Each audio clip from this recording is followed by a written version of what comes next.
হযরত আব্দুল্লাহ বিন মুবারক রহমাতুল্লাহে আলাইহি এক বড় সমাবেশ করে মসজিদ থেকে বের হচ্ছিলেন। তখন এক সৈয়দজাদা ওনাকে বললেন, হে আব্দুল্লাহ, এটা কেমন সমাবেশ? দেখুন, আমি রসুলের আওলাদ এবং আপনার বাপ তো এরকম ছিল না।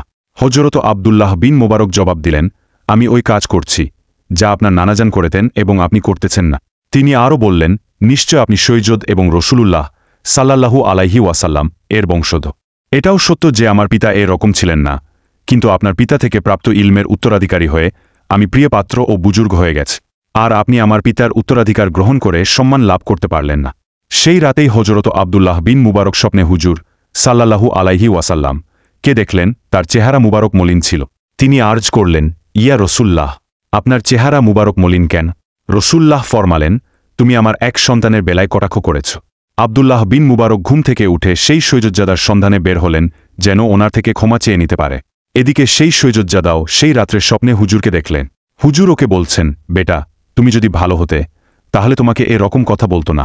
সৈয়দজাদাও ঘুম থেকে উঠে হযরত আব্দুল্লাহ বিন মুবারকের সন্ধানে বের হলেন। উভয়ের সাক্ষাৎ হল এবং উভয়ের নিজ নিজ স্বপ্নের কথা ব্যক্ত করে একে অপরের কাছ থেকে ক্ষমা চেয়ে নিলেন। ভিডিওটি ভালো লাগলে লাইক, কমেন্ট ও সাবস্ক্রাইব করুন।